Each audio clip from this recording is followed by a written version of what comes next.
Hello everyone, welcome to NTA health centre. आज का ये जो वीडियो है बेहद इम्पॉर्टेंट है हर उस स्टूडेंट के लिए जो आईटीईपी कोर्सेज मतलब कि इंटीग्रेटेड बीएड कोर्स में एडमिशन लेना चाहता है। देखिए, हमारा जो व्हाट्सएप ग्रुप है उस पर अलग अलग तरह की क्वेरी वहाँ से मुझे मिल रही है। सबसे पहले आप जानना चाहते हैं कि जॉब्स किस किस तरह की जॉब्स आप इस कोर्स को करने के बाद कर सकते हैं। उसके बाद आपका सबसे बड़ा डाउट ये है कि काउंसलिंग में आपको कौन कौन सी कॉलेज में फॉर्म भरना है जहाँ पर आपका सिलेक्शन पॉसिबल है। ठीक है, तो ये दो मेजर बातें रहेंगी जो आज के इस वीडियो में हम लोग कवर करेंगे। कौन कौन सी जॉब्स और काउंसलिंग के टाइम पर आप किन यूनिवर्सिटीज या इंस्टीट्यूट में फॉर्म डाल सकते हैं जहां पर आपके सिलेक्शन के चांसेस ज़्यादा हो सकते हैं। ठीक है, तो जो भी बात करने वाले हैं हम फैक्ट्स के साथ, इंफॉर्मेशन के साथ करेंगे। यहाँ पर कोई भी मैं अपनी तरफ से इंफॉर्मेशन ऐड नहीं करने वाली हूँ, उन्हीं इंफॉर्मेशन का यूज़ करूँगी जो एनटीए ने दी है। और देखिए, जो भी इंफॉर्मेशन दी जाती है वो कितनी यूजफुल हो सकती है हमारे लिए आज के इस वीडियो में आपको पता चल जाएगा। राइट, तो चलिए स्टार्ट करते हैं। जो लोग भी पहली बार हमारे चैनल पर आए हैं प्लीज़ चैनल को सब्सक्राइब कीजिए। आपकी एनटीए से रिलेटेड कोई भी एग्ज़ाम है उसमें मैं आपकी हेल्प करने के लिए यहाँ पर हमेशा हूँ। आप हमारे व्हाट्सएप ग्रुप से जुड़ करके वहाँ पर भी अपने डाउट्स पर्सनली मुझसे पूछ सकते हैं या कमेंट बॉक्स में लिख सकते हैं। राइट, चलिए आगे बढ़ते हैं। शुरू से शुरुआत करते हैं, क्योंकि मैंने ये देखा है कि बहुत सारे बच्चों ने एग्जाम तक दे दिया है बट उन्हें इस कोर्स में क्या है क्या नहीं है कुछ भी पता नहीं है। ठीक है, तो बने रहिएगा, बहुत इंपॉर्टेंट चीजें आज शेयर करने वाली हूँ। ITEP integrated teacher education programme, ये वो प्रोग्राम है जिसमें कैंडिडेट को अपॉर्चुनिटी मिलती है, 12th पास स्टूडेंट को अपॉर्चुनिटी दी जा रही है कि वो बीएससी बीएड साथ में कर सकता है, बीए बीएड कर सकता है, बीकॉम बीएड कर सकता है। मतलब कि 4 साल के अंदर आपको बीएससी भी की भी डिग्री मिल जाएगी और बीएड की भी डिग्री मिल जाएगी। और यकीन मानिए दोस्तों, ये इतना अच्छा आप कह सकते हैं कोर्स है, 4 साल में आप जॉब रेडी हो जा रहे हैं। इस कोर्स को करने के बाद गारंटी है कि आपकी 25,000 तक की तो आसानी से जॉब लग जाएगी, वो भी प्राइवेट सेक्टर की मैं बात कर रही हूँ। गवर्नमेंट में तो और क्या क्या आप कर सकते हैं उस पर हम अभी बात करेंगे, अभी थोड़ी देर बाद जब हम इसका बेसिक चीजें समझ जाएंगे। ठीक है, तो BSc BEd, BA BEd, BCom BEd आप कर सकते हैं, वो सभी कहलाते हैं इंटीग्रेटेड टीचर एजुकेशन प्रोग्राम। 4 साल में आप जॉब रेडी बन रहे हैं, किसी भी स्कूल में आप जॉब कर सकते हैं, पर 20 से 25,000 रुपए आप महीना आसानी से कमा सकते हैं। इतनी गारंटी तो बीई करने के बाद भी नहीं होती, इंजीनियरिंग करने के बाद भी नहीं मिल रही है लोगों को जॉब्स। तो उतना अच्छा ये कोर्स है। ठीक है, अब ये जितने भी इंटीग्रेटेड टीचर प्रोग्राम हैं ये अब से कंडक्ट कराएगा एनसीईटी एग्जाम से आप इन कोर्सेज में एडमिशन ले सकते हैं। और ये एनसीईटी एग्जाम हर साल कौन करवाएगा? एनटीए। समझ में आ रही है आपको बात? एनटीए हर साल एनसीईटी एग्जाम कराता है। अभी 2023 की एग्जाम हुई है, इससे आपको 4 साल का कोर्स करने को मिलेगा। वो कौन कौन से कोर्स है? BSc BEd, BA BEd, BCom BEd, अलग अलग सब्जेक्ट में। ठीक है, अब ये कोर्सेज क्यों जरूरी है? क्योंकि हमारी जो न्यू एजुकेशन पॉलिसी आई है, ठीक है, जिसका इम्प्लीमेंटेशन ऑलरेडी स्टार्ट हो गया है, जिसमें स्ट्रक्चर है 5+3+3+4 डिजाइन का, उसके अकॉर्डिंग हमें 2030 तक फ्यूचर रेडी टीचर्स चाहिए। ठीक है, तो 2030 तक ये मिनिमम रिक्वायरमेंट होगी एक टीचर बनने की कि आपके पास ये कोर्सेज हो, इंटीग्रेटेड टीचर प्रोग्राम में आप इनरोल्ड हो। देखिए 2000, एक चीज को यहाँ पर क्लियर कर दूं मैं, 2023 है ना, जस्ट सेकेंड, एनसीईटी एग्जाम हो रही है। तो अब से जितने भी लोग कोर्सेज करेंगे उनसे ये एक्सपेक्टेशन है कि मेजरली वो ITEP कोर्सेज लें, बट इसके पहले 2022 तक की बात करें, क्योंकि हर एक ने तो ITEP कोर्स पहले किया हुआ नहीं है, तो उनके साथ कंडीशन अलग है। वो चाहे बीएड करे हुए हो, वो डीलिट करे हुए हो, वो अलग कंडीशन, ठीक है। बट 2030 तक हमें फ्यूचर रेडी टीचर्स चाहिए, और 4 साल में आप टीचर बन जा रहे हैं विद ग्रेजुएशन। अगर आप ऐसे देखें तो 3 साल का ग्रेजुएशन आप कर रहे थे अभी तक, और प्लस फिर 2 साल का आप बीएड कर रहे थे, राइट। तो क्या हो रहा था, इसमें 5 साल लग रहे थे किसी एक स्टूडेंट को टीचर बनने में, बट अभी 4 साल में ही आप टीचर बन सकते हैं, ठीक है। तो अब से यही पैटर्न चलेगा, और आगे देखते हैं। आगे बहुत इंपॉर्टेंट इंफॉर्मेशन, यहाँ पर integrated dual major degree disciplinary and professional knowledge of education साथ में मिल रहा है।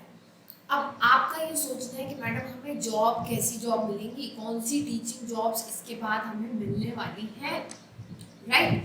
तो कौन सी जॉब मिलने वाली है, देखिए ये जो आप NCET का जो एग्जाम दे रहे हैं उसमें 4 लेवल के स्पेसिफिकेशन है, जो कि बहुत इम्पॉर्टेंट है आप सभी के लिए समझना, ठीक है।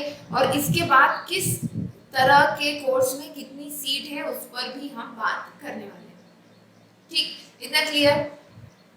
तो stage specialisation 5+3+3+4, each student will specialize in one of the following school stages which will qualify them to become teacher of that stage, ठीक है। तो अगर आप कोई सा भी कोर्स कर रहे हैं, मान लेते हैं हम आप BA BEd कर रहे हैं, ठीक है, BA BEd आप कर रहे हैं, तो आप कौन से लेवल का कर रहे हैं, फाउंडेशन लेवल का कर रहे हैं, मतलब कि प्री स्कूल से 2nd ग्रेड तक का। प्रिपरेटरी स्टेज स्पेशलाइजेशन, मतलब आपको मौका मिलेगा अगर आपने BA BEd प्रिपरेटरी स्टेज का किया है तो आप 3rd से 5th ग्रेड तक के स्टूडेंट्स को पढ़ा सकते हैं। मिडिल स्टेज का स्पेशलाइजेशन किया है तो 6th से 8th तक के जो भी आपका सब्जेक्ट है। सेकेंडरी स्टेज का स्पेशलाइजेशन किया है तो 9th to 12th ग्रेड। ये उन लोगों के लिए है जो अब NCET का एग्जाम दे करके ये कोर्स करने वाले हैं। आगे आने वाले दिनों में यही पैटर्न चलने वाला है, बीएड इन्हीं तरह के कोर्सेज से कराया जाने वाला है। अब इसकी खास बात क्या है, देखिए यहाँ पर अगर आप जस्ट सेकेंड में थोड़ा सा हटा देती हूँ यहाँ पर ताकि इजीली हो। यहाँ पर ये जो पूरी इंफॉर्मेशन है ना, ये NTA के जो इंफॉर्मेशन ब्राउजर है NCET का, उसी से मैंने ली है ताकि कोई कंफ्यूजन ना हो। इसमें मेरा डाला हुआ एक भी वर्ड नहीं है। कह रहे हैं each student will specialize in one of the following school stages will qualify them to become a teacher of that stage। जिस भी स्टेज का आप ये कोर्स कर रहे हैं, है ना, BA BEd कर रहे हैं, अगर फाउंडेशनल स्टेज का किया है तो आप प्री से ग्रेड 2 तक ही पढ़ा पाएंगे। अब आप सोचें कि मैं 9th 12th वालों को पढ़ा लूंगा, दैट इज नॉट पॉसिबल। मैं प्रिपरेटरी स्टेज वालों को पढ़ा लूंगा, that is not possible. Middle stage वालों को पढ़ा लूंगा, दैट इज नॉट पॉसिबल, वो भी नहीं होगा। सेकेंडरी वाले सोचे कि मैं फाउंडेशनल स्टेज में चला जाऊं, वो भी नहीं होगा। तो ये चूज करने के बाद कि आप कौन से लेवल का कोर्स ले रहे हैं, फाउंडेशन ले रहे हैं, प्रिपरेटरी ले रहे हैं, सेकेंडरी ले रहे हैं, मिडिल ले रहे हैं, आप इसको अपनी जॉब में आप इसको चेंज नहीं कर पाएंगे टीचिंग जॉब में, ठीक है। अब अगर आप सेकेंडरी के हैं तो आप 9th to 12th ही पढ़ा पाएंगे। अब यहाँ बात बहुत अच्छी क्या निकल कर के आ रही है ना, अगर आपने सेकेंडरी स्टेज का स्पेशलाइजेशन किया है, इट मीन्स आप 9th to 12th पढ़ा सकते हैं। तो आपको अभी तक ये समझ में आ रहा है कि आपको पोस्ट ग्रेजुएशन करने की ज़रूरत नहीं है। वैसे भी अगर कोई बच्चा अगर BSc कोई ग्रेजुएशन करके आता है और उसने BEd का भी नॉलेज है उसको, तो फिर ज़रूरत ही नहीं है MSc की, ठीक है। तो ये एक बहुत अच्छी चीज़ इसमें निकल करके आई है कि आपको पोस्ट ग्रेजुएशन की ज़रूरत नहीं है। तो टीचिंग में ये जो स्पेशलाइजेशन है उसका इस तरह से यूज होगा, ठीक है। अब आप सभी के क्वेश्चन दूसरा ये भी है कि मैम इसके अलावा हम कोई जॉब कर सकते हैं या नहीं, है ना। Just second.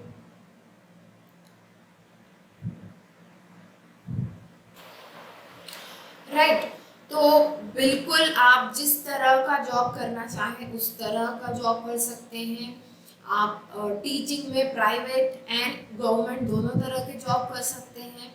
गवर्नमेंट जो जॉब्स निकलती हैं इसमें आपको ध्यान रखना है कि गवर्नमेंट जो भी जॉब निकलेगी इस फॉर्मेट के अकॉर्डिंग, समझ रहे हैं। तो वहां पर अब आप सोच रहे होंगे कि गवर्नमेंट में जॉब निकली है प्राइमरी स्कूल के टीचर की और मैंने मिडिल स्टेज से किया है, तो फिर वो आप नहीं कर पाएंगे। क्लियर। अगर आपने सेकेंडरी स्टेज का ये कोर्स किया हुआ है और गवर्नमेंट में प्राइमरी या मिडिल स्कूल का निकला है तो आप नहीं कर पाएंगे। अभी तक यही है, अभी तक यही इंफॉर्मेशन है। इसके आगे अगर जैसे कि हमेशा होता है कोर्ट केस हो जाता है और फिर कुछ डिसीजन आता है, वो बात अलग है। बट यहाँ पर क्लियरली लिखा हुआ है कि जो जिस लेवल का कोर्स करेगा, गवर्नमेंट हो या प्राइवेट हो, उनको उसी लेवल का जॉब दिया जाएगा। ठीक है। टीचिंग के अलावा बात करें तो आपको एसएससी में जाना है, आप एसएससी में जाइए। आपको बैंक में जाना है, आप बैंक में जाइए, कोई दिक्कत नहीं है। और आपको पीएससी की तैयारी करनी है, आपको यूपीएससी की तैयारी करनी है, आपको टेक्निकल फील्ड में जाना है, आपको कोडिंग वोडिंग करनी है, सब करनी है, आपको कोई दिक्कत नहीं है।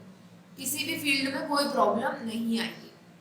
सिर्फ इस कोर्स से सिर्फ आपको एडवांटेज ही मिलने वाला है, बशर्ते आप अपनी लाइन चेंज नहीं करेंगे टीचिंग वाले में। बस यही एक इसका ड्रॉबैक है। ठीक है। अगर कोई भी डाउट आ रहा है तो आप कमेंट बॉक्स में लिखें, मैं उसको क्लियर करूंगी, या तो कमेंट करके या फिर दूसरा वीडियो बना करके। आई थिंक यहाँ तक क्लियर है। अब बात आती है, ये सारी बात हो चुकी जॉब की कि आप क्या कर सकते हैं क्या नहीं कर सकते। ये कोर्स करने के बाद तमाम तरह की जॉब कर सकते हैं, नॉन टीचिंग फील्ड मतलब टीचिंग को छोड़ करके जो भी जॉब आप सोच रहे हैं सब कर सकते हैं। ठीक है, आगे बढ़ते हैं। दूसरी इंफॉर्मेशन हमारे इंफॉर्मेशन ब्राउजर में ये दी गई है कि कौन सी जगह पर कितनी सीट्स हैं। ठीक है, तो ये आपको हेल्प करेगी एडमिशन लेने में। जैसा कि मैंने आज ग्रुप में भी डाला था, सॉरी ग्रुप में भी, हमारा जो व्हाट्सएप ग्रुप है, अगर आप नहीं जुड़े हैं तो ज़रूर उस व्हाट्सएप ग्रुप से जुड़िए। ये हमारी नई चैनल है, इसको सब्सक्राइब कीजिए और व्हाट्सएप ग्रुप पे जुड़िए। वहाँ से आप मुझे डायरेक्ट अपने डाउट भेज सकते हैं। काउंसलिंग में भी हम लोग हमेशा जुड़े रहेंगे ताकि हर एक का एडमिशन इंश्योर हो सके। हालांकि सीट्स तो लिमिटेड ही हैं, बट यस मैं अपनी तरफ से पूरी हेल्प करूँगी आपकी। ओके, बात करते हैं कि भाई मैम हमारे नंबर थोड़े कम हैं, कहाँ पर अप्लाई करें जो हमारा एडमिशन हो जाए। उसके लिए आपके पास ये इंफॉर्मेशन होना बेहद ज़रूरी है। ठीक है, तो कौन कौन सी यूनिवर्सिटी पार्टिसिपेट कर रही है, किस रीजन से कर रही है और किस स्पेशलाइजेशन की कितनी सीट है। ठीक है, अब देखिए यहाँ पर नॉर्दर्न रीजनल कमिटी, वहाँ से 16 यूनिवर्सिटीज या इंस्टीट्यूट पार्टिसिपेट कर रहे हैं और यूनिट कितनी है 36। टोटल इंटेक मतलब कि 1800। तो नॉर्दर्न रीजन की जितने भी इंस्टीट्यूट हैं उन सबको मिला करके 1800 सीट है। अब आप समझ सकते हैं कि किस रीजन में सबसे ज़्यादा सीट है, उस रीजन में आपको अप्लाई करना चाहिए। I hope you are getting my point. बाकी हम तो डिस्कशन टाइम टू टाइम करते ही रहेंगे। ईस्टर्न रीजन में 8 इंस्टीट्यूट आ रहे हैं जिनका इंटेक है 11 यूनिट और हर एक यूनिट में कितना है 50। तो देखिए 550। आप लोगों के लगातार कमेंट में देखती जा रही हूँ, राइट। बस थोड़ी देर में वीडियो आने ही वाला है। 550 सीट्स हैं ईस्टर्न रीजन में। वेस्टर्न रीजन में 7 इंस्टीट्यूट पार्टिसिपेट कर रहे हैं, वहाँ 15 यूनिट है। 15 इंटू 50 कर लीजिए, 750 इंटेक, 750 सीट है। सबसे कम सीट वेस्टर्न रीजन में ही है। सदर्न रीजन की बात करें 11 इंस्टीट्यूट पार्टिसिपेट कर रहे हैं, 17 यूनिट्स है। 17 इंटू 50 आप करेंगे तो 850। मतलब सबसे ज्यादा सीट कहाँ पर है? सबसे ज्यादा सीट है नॉर्दर्न रीजन में, ठीक है। तो वहां पर नॉर्दर्न रीजन में क्योंकि ज्यादा सीट है, तो जिनके कम मार्क्स भी हैं, अगर वो उस रीजन में अप्लाई करते हैं तो उनके चांसेस बन जाते हैं। हालांकि वो कोटा के अंतर्गत आता है, कोटा लगेगा, वहां पर कैटेगरी लगेगी अगर आप अपनी स्टेट को छोड़ करके दूसरी स्टेट में जा रहे हैं, but still you have a chance, ठीक है। तो एक तो ये पॉइंट आपको ध्यान में रखना है काउंसलिंग के दौरान कि आप किस रीजन में अप्लाई कर रहे हैं। नॉर्दर्न रीजन में 1800 सीटें सबसे ज्यादा है। इसके अलावा एक चीज और ध्यान में रखिए, ये सोचिए कि किस रीजन में लोग सबसे कम कम जाना पसंद करते हैं, क्योंकि हर एक क्लाइमेट में अडॉप्ट नहीं कर पाते। अगर मैं आपसे बोलूं कि नॉर्दर्न वाला कश्मीर, हम कश्मीर में जाएं, साउथ इंडियन कश्मीर में जाएं, तो उनके लिए बड़ी दिक्कत वाली बात हो जाती है क्लाइमेट को लेकर के, और दूसरे रीजन भी आप समझ रहे होंगे, ठीक है। तो एक ये भी चीज आपको अपने बैक ऑफ द माइंड रखनी है कि कहाँ पर लोग कम अप्लाई करेंगे, कौन से इंस्टीट्यूट है जहाँ पर लोग कम अप्लाई करना पसंद करेंगे। वो भी आपके लिए, जिनकी कम मार्क्स है उनके लिए एक चॉइस हो सकती है, ठीक है। फिर अब नीचे आ जाइए, यहाँ पर स्टेज वाइज डिटेल, ये देखिए। अब ये दूसरा फैक्टर है, एक तो मैंने आपको बता दिया सीट कहाँ ज्यादा है वहां अप्लाई कीजिए, दूसरा है कि किस स्पेशलाइजेशन में सबसे ज्यादा सीट है, ठीक है। तो देखिए फाउंडेशनल लेवल पर सिर्फ एक ही यूनिट है, मतलब कि सिर्फ 50 सीट ही है। ये कौन सा इंस्टीट्यूट है मैं अभी आपको रिमाइंड नहीं कर पा रही, स्पेसिफाई नहीं कर पाऊंगी, बट फाउंडेशनल लेवल का कोर्स सिर्फ एक ही इंस्टीट्यूट करा रहा है। प्रिपरेटरी लेवल का मतलब कि प्रिपरेटरी लेवल कौन सा हो गया, sorry my tongue get twisted, preparatory level का क्या हो गया, 3rd to 5th का, 5th तक का जो बीएड है ना, इंटीग्रेटेड कोर्स है, वो 7 इंस्टीट्यूट करा रहे हैं, समझ रहे हैं। 7 into 50 कर दीजिए तो 35, 350 सीट्स हैं बस। इसके लिए प्रिपरेटरी लेवल के लिए, मिडिल लेवल के लिए 3 into 50 कर दीजिए, 150 सीट्स है बस। सबसे ज्यादा सीट किसमें है, सेकेंडरी लेवल का। तो अगर आप सेकेंडरी लेवल के लिए जाते हैं तो चांसेस है कि कम मार्क्स पे भी आपका नंबर आ सकता है, गेटिंग माय पॉइंट, क्योंकि वहां पर सीट्स ज्यादा है, वहां पर सिलेक्शन, वो ज्यादा स्टूडेंट्स का इनटेक लेंगे, ज्यादा स्टूडेंट्स को इंस्टीट्यूट में लेंगे, ठीक है। तो देखिए यहाँ पर 63 है, और यहाँ पर ये भी लिखा है 5 institute with in 63 have 2 units intake 50 + 50, मतलब 63 into 50 आप करेंगे तो क्या मिल रहा है आपको, 30 और 31, 3150 सीट है।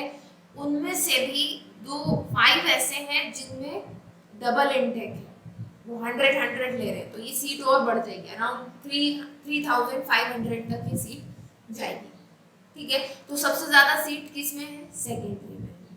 अब आप ये सोच रहे होंगे कि मैम हमने तो फॉर्म भरते समय प्रिपरेटरी ले लिया था, हमने तो मिडिल ले लिया था। देखिए फर्स्ट टाइम ये एग्जाम हो रही है, फर्स्ट टाइम हो रही है, जैसे एनटीए ने हमें चांस दिया कि हम अलग अलग यूनिवर्सिटी या इंस्टीट्यूट की काउंसलिंग में पार्टिसिपेट कर सकते हैं, हो सकता है कि हमें अलग अलग कोर्सेज चूज करने का भी मौका मिले। आपको काउंसलिंग के टाइम पर ये ऑप्शन दिया जाए कि आप कौन सा लेवल का स्पेशलाइजेशन करना चाहते हैं।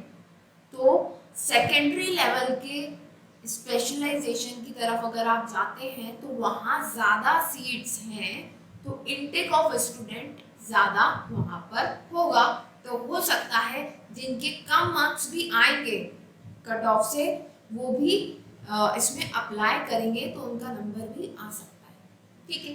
अच्छा एक चीज़ और, बहुत सारे बच्चे बोल रहे थे मैम हमारा तो इतना है, यहाँ हो पाएगा या वहाँ हो पाएगा। अभी क्योंकि ये एग्ज़ाम पहली बार हो रहा है तो आपको ज़्यादा लोड अभी नहीं लेना है, देखिए कैसा कट ऑफ आता है।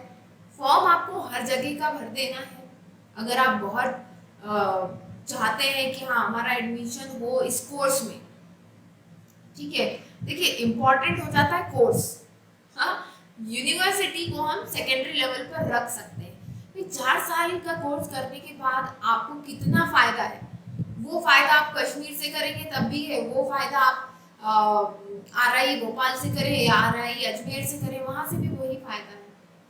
समझ पा रहे हैं मेरी बात को? मेन है कोर्स में एडमिशन, और अगर आप सक्षम है किसी और स्टेट में जाकर के रहने में, तब तो कोई प्रॉब्लम ही नहीं। I hope you are getting my point. कोई भी डाउट आ रहा है आप कमेंट बॉक्स में लिखें, व्हाट्सएप पर मुझसे पूछ सकते हैं सेपरेटली वहाँ पर, राइट। तो 2 चीज़ें मैंने आपको बताई जो आपको काउंसलिंग का फॉर्म भरते समय ध्यान में रखनी है। काउंसलिंग के टाइम पर ध्यान रखनी है, किस रीजन में ज़्यादा सीट है और किस स्टेज के स्पेशलाइजेशन में ज़्यादा सीट है। इसके अलावा और भी कोई डाउट है तो आप लिखिएगा। बाकी रही बात, एक चीज़ और मैं आपको बताना चाहूँगी कि CUET का एग्ज़ाम जो हुआ था उसमें भी इंटीग्रेटेड कोर्सेज थे। तो एक यूनिवर्सिटी का नोटिफिकेशन में पढ़ रही थी, एक अलग वीडियो में भी लेकर के आ रही हूँ उसको, कि जो CUET में जिन्होंने इंटीग्रेटेड BEd कोर्स के लिए फॉर्म भरा था वो उन्होंने फिर से इसमें अप्लाई किया है, क्योंकि अब उस CUET का जो फॉर्म था उससे डायरेक्ट एडमिशन नहीं मिल रहा है, मिलेगा तो इसी से। अब वो CUET का स्कोर देखेंगे उनका या NCET का, ये अब समझ में आएगा बाद में जब NTA या NCET वाले कुछ नोटिफिकेशन रिलीज करेंगे, ठीक है। चलिए, तो आई थिंक मैंने मेजॉरिटी ऑफ थिंग्स यहाँ पर कवर कर ली है, तो कोई टेंशन नहीं है। जॉब को लेकर के बिंदास आप अपना लेवल सिलेक्ट करिए, लेवल ऑफ स्पेशलाइजेशन, और कोर्स में एनरोल कर लीजिए। Definitely you have a good opportunity, किसी और कोर्स करने के कंपैरिजन में आपको बहुत फ्रिक्वेंटली यहाँ पर जॉब मिलेगी, right. Okay, so thank you so much for joining this video. Soon we will meet in the next video. Till then, take care. Bye bye.